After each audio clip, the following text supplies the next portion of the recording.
السلام عليكم ورحمة الله وبركاته. ازيكم حبايبي؟ عاملين ايه؟ معاكم فيديو جديد من مطبخ سيسي. بصوا بقى حبايبي، النهارده هنعمل بسلة خضراء. تمام. بصوا كده معانا كده كيلو بسلة خضراء لسه طازة، لسه جايباه. طيب كيلو بسلة ده هياخد معانا ايه؟ هياخد معانا نص كيلو جزر، هياخد معانا نص كيلو جزر، وهياخد معانا نص كيلو بطاطس. تمام. وهياخد معانا بصلايه. تمام. يبقى معانا كيلو بسله. الكيلو بسله ده بنستخدم عليه نص كيلو جزر ونص كيلو ايه؟ بطاطس. نص كيلو جزر ونص كيلو بطاطس. والبصلايه دي لما نيجي نعملها. بصوا بقى حبايبي، انا هخلص الكميه دي الاول. ه... هظبط البسله وهظبط الجزر والبطاطس وكله، وهرجع لكم تاني. استنوا. بصوا حبايبي، الكميه كده خلاص خلصت معايا اهو. ده الكيلو بسله عمل معايا الكميه دي. ونص كيلو بطاطس متقطعه قطع طبعا كده. والبسله كمان.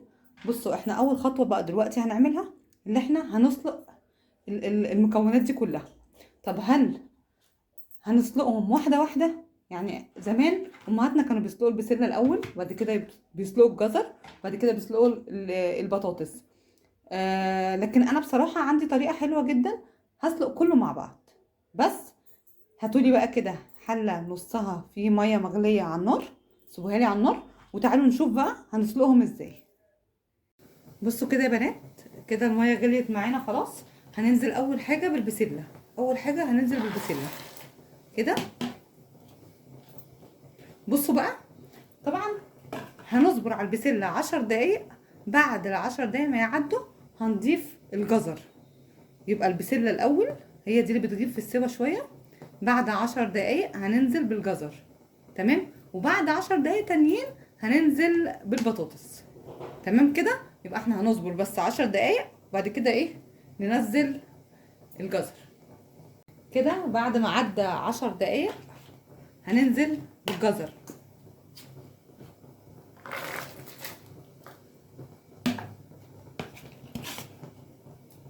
بصوا كده،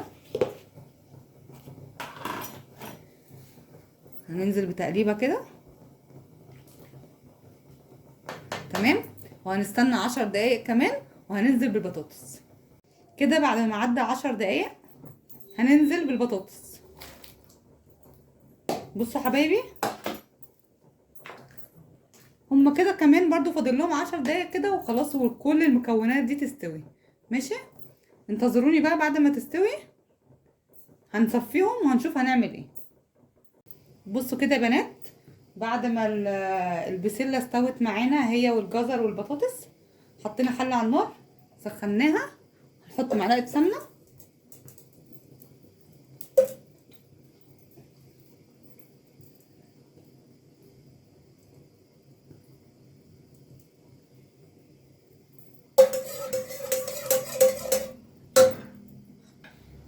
هننزل بالبصل.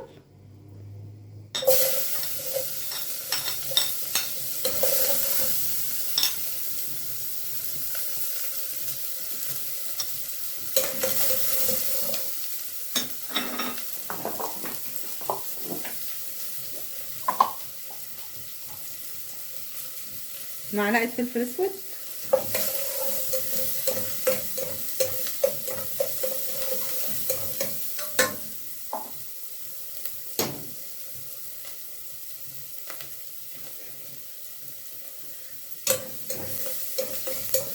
لازم تدينا اللون الاصفر شويه لحد ما تصفر شويه وتدبل معانا.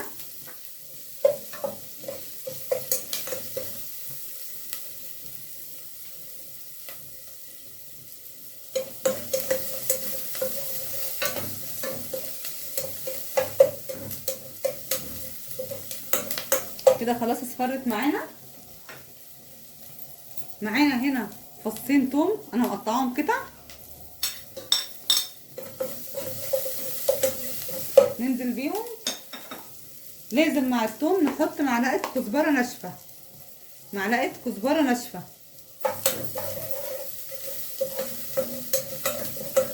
لحد ما التومه كمان هي كمان تصفر.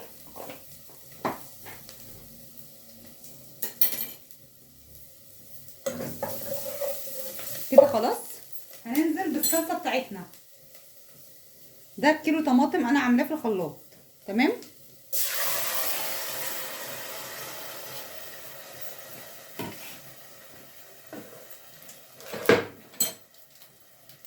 حط كده واحده مرقه دجاج بتعمل الاكل طعم جميل كده.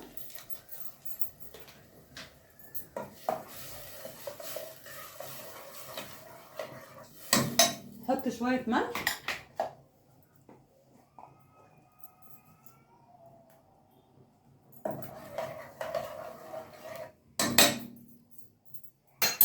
وهنغطي عليها لحد ما الطماطم تتسبك معانا. كده يا بنات خلاص كده الصلصه خلاص اتسبكت معانا، ونعرف اللي هي اتسبكت اللي احنا بنلاقيها تقلت شويه وحجمها قل. تمام.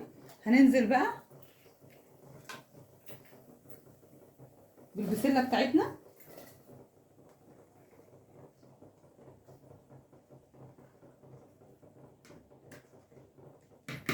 كده تمام.